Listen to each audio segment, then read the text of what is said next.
शबनम रोमानी का शेरी शिजरा उस दौर के उस्ताद दिल शाहजहां पूरी से मिलता है और शबनम रोमानी की इब्तिदाई जिंदगी शाहजहां पूरी की रिवायती सकाफत और तहजीब से मुताल्लिक़ रही। 1950 के दरमियान पाकिस्तान आने के बाद शबनम रोमानी कराची में रहे और निस्फ सदी से ज़्यादा यहीं अदबी, तंजीमी, तखरीकी और फनी और सहाफ़ती काम करते रहे। मैं पहली बार 62 में उनसे मिला। उस वक्त उनकी तंज़-ओ-मिज़ाज की शेरी किताब मसनूई शायरी कराची शाया हो चुकी थी और अपनी पसंदीदगी हासिल कर रही थी। ये मसनवी दूसरी मसनवियों की तरह कोई मुसलसल नज़्म नहीं, बल्कि इस मसनवी में कराची के मुख्तलिफ इलाकों पर और इस दौर की अहम शख्सियात पर अलग अलग मुख्तसर नज़्में लिखकर मसनवी को मुरतब किया गया। 60 की दहाई के दरमियान कराची के तंज़-ओ-मिज़ाज लिखने वालों में सैयद मोहम्मद जाफरी, ज़रीफ जबलपुरी और मजीद लाहौरी वगैरह को बड़ी महबूबियत हासिल थी। तंज़-ओ-मिज़ाज के इन अहम लिखने वालों के साथ शबनम रोमानी की मसनवी शायरी कराची की पसंदीदगी का बुनियादी सबब मसनवी की नज़्मों का इख्तिसार भी था और इस तंज़-ओ-मिज़ाज में फ़िक्र-ए-बाज़ी का एक हुनर भी मौजूद था। फ़िक्र-ए-बाज़ी के हवाले से मुश्ताक अहमद यूसुफ़ी और मुशफ़िक़ ख़्वाजा हमारे बड़े हुनरमंदों में शुमार किए जाते हैं। शबनम रोमानी के मिजाज में जो एक तंज की धार थी, उनके अखबारी फकाहिया कालमों में भी वो जवाब का जवाब बना। हाइड पार्क में उनके शाया शुदा अखबार कालमों में कुछ नीम शख्सी और नीम अदबी मामला भी आते रहते, जिनकी नोयत सुखम दुस्तराना रहती, जिसकी बिना पर शबनम रोमानी के बहुत से ऐसे मुखालिफ और बरसात पैदा हो गए थे जो उन्हें उनके मंजरनामे के दरमियान रोकने के मंसूबे बना रहे थे। अरबाब कलम एक सकाफती और अदबी तंजीम जिसका नाम रहमान कियाम ने रखा और जिसके कन्वीनर इब्तिदाई से खुद शबनम रोमानी रहे। अरबाब कलम ने इब्तिदा में ऐसी अहम तकरीबात की जो अदबी तारीख का हिस्सा बन गई और इस तरह शबनम रोमानी के लिए नए ताल्लुकात के बेहतर इम्कानात करते चले। शबनम रोमानी ने बच्चों के लिए जो नज़में लिखी उन्हें चिरगोज़े मोज़े में मुरतब करके शाया किया गया और मजनू गोरखपुरी के खूबसूरत पेशनक्श के साथ इस किताब की अहमियत और बढ़ गई। तबात व इशाअत के हवाले से भी शबनम रोमानी ने खासा काम किया। कई खूबसूरत किताबें शाया की और खुद उनकी कई किताबें इशाअत के इंतजार में रही। इज्तिमाई अखबार का अजरा कराची के खूबसूरत जरीदों में इजाफा समझा गया। इस जरीदे ने बैरूनी ममालिक के और फजीलाई के बहुत से सिलसिले हासिल हुए। शबनम रोमानी की इशाअती और अदबी तंजीमी कारकर्दगी का तस्करा इसलिए जरूरी समझा कि ये सब कुछ तख्लीकी और फनी सफर में लम्हा लम्हा उनके साथ रहा, लम्हा उनके साथ रहा। शबनम रोमानी की शफ़नी अमल के साथ अपने इशाअती और अदबी तंजीमी कामों को भी पूरी दिलचस्पी और पूरी तवज्जो से अंजाम दिया। अरबाब कलम और अखबार दोनों ने उनकी शख्सियत को अहम बनाया और दोनों चीज़ें उनके लिए कारआमद और फ़ायदेमंद साबित हुई। पाकिस्तान के अलावा गैर ममालिक अखबार की बहाली के लिए मोहब्बत और खूबसूरतियों को तमाम लोगों के लिए पसंदीदा बनाना। शबनम रोमानी की पैदाइश में मुस्बत रिवायात से जुड़े हुए थे। मेरी नज़र में जजीरे की शायरी को सबसे ज़्यादा अहमियत हासिल हुई। शबनम रोमानी मौजूदा समय तक तख्लीकी और अमली काम करते रहे और अपने बहुत से हममित्रों की तरह जगह ओढ़ कर नहीं बैठे। उनके अंदर लिखने की ख्वाहिश और ख्वाब देखने की जरूरत जिंदा रही।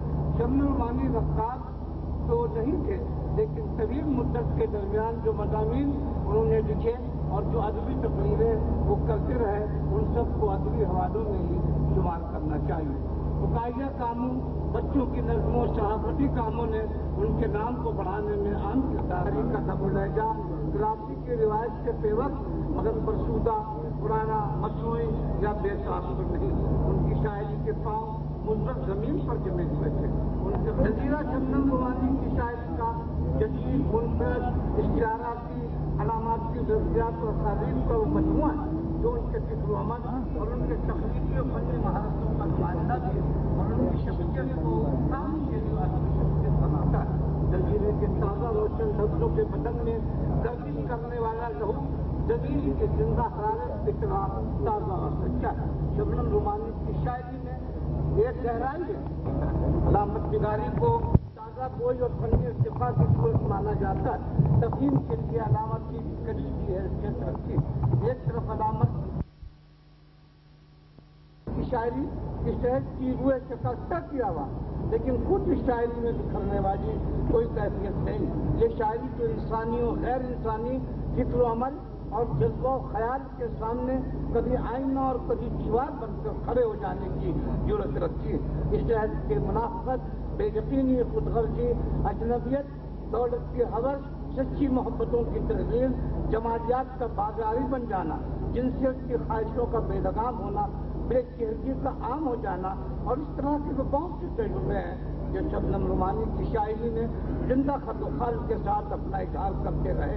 रोशनी और अंधेरे की जंग में परछाइयों की तरह आदमी भी अंधेरों का साथी बनता जा रहा है, जिसके बिना पर रूह, जहन और जिस्म सभी एक झूठे और मसनवी बोझ तरफ दब गए। चीजें इंसानी ताल्लुकात का मकसद और इंसान की मोहब्बतें जाती मफाद का दर्जा बनती चली जा रही हैं।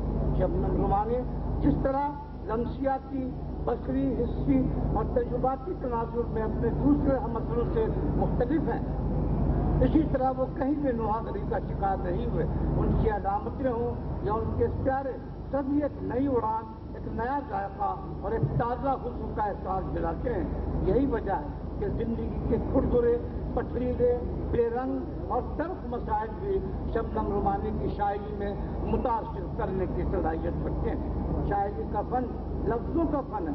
इस एतबार से देखें तो जजीरे की बाद नज़में तजरीदी हैं और बज़ाहिर अधूरी नजर आती है, क्योंकि ये नज़में रिवायती बयान के मुताबिक अपने खत्म होने पर खत्म नहीं हुए, बल्कि अपने जज्बो ख्याल को और अपने मुशाहिदे या तजुर्बे के गहरे तासुर के साथ आगे बढ़ती है। लफ्ज़ खत्म हो जाते हैं, लेकिन नज़मों की मानवी झनकार का सफर जहाँ तक जारी रहता है जहाँ तक कारी को या सामे को कोई फिक्र नतीजा नहीं मिल जाता। नज़मों की हिमायत, इशारियत और सिरियत शबनम रूमानी के फन की खूबसूरत शक्लें। जजीरे की नज़में न तो पढ़ने वालों को सहज पसंद बनाती हैं और न ही भूल भुलैयों में गुम करती हैं, बल्कि इन नज़मों को पढ़कर या सुनकर हमारे अंदर एक ऐसी खुशगवार मुसर्रत जागती है जैसे किसी समंदरी जहाज को कोई नया आबाद साहिल मिल जाए। शबनम रूमानी की गज़लों और नज़मों में कोई तज़ाद नहीं, दोनों खूबसूरत और अपने खालोखत और अपनी मानवी दायरों में तो इसी हद तक मुख्तलिफ है, लेकिन ये दो आईने भी हैं जिनमें एक ही चेहरा चमक रहा है। शबनम रूमानी की शायरी में चंद लफ्ज़ बड़ी अहमियत रखते हैं और बार बार मुख्तलिफ मानियत के साथ लिखे गए। मसलन जंगल, सांप, आवाज, दीवार, आंखें, तस्वीर, आईना, खुशबू, जुल्फ, रूह, गुलाब और लम्हा जैसे लफ्जों को ताज़ा रंगों के नए असरार के साथ तख्लीक किया गया है। यही लफ्ज़ नई शायरी की नई ज़बान का हिस्सा बन रहे हैं। जजीरा में नई जिंदगी और ताज़ा हुनरकारी के मुस्बत असरात बहुत गहरे हैं और मैं कह सकता हूँ कि शायरी को पढ़ने या सुनने के बाद उल्टे पांव चलने वाले भी मान लेंगे कि बेसमती के इस अहद में शबनम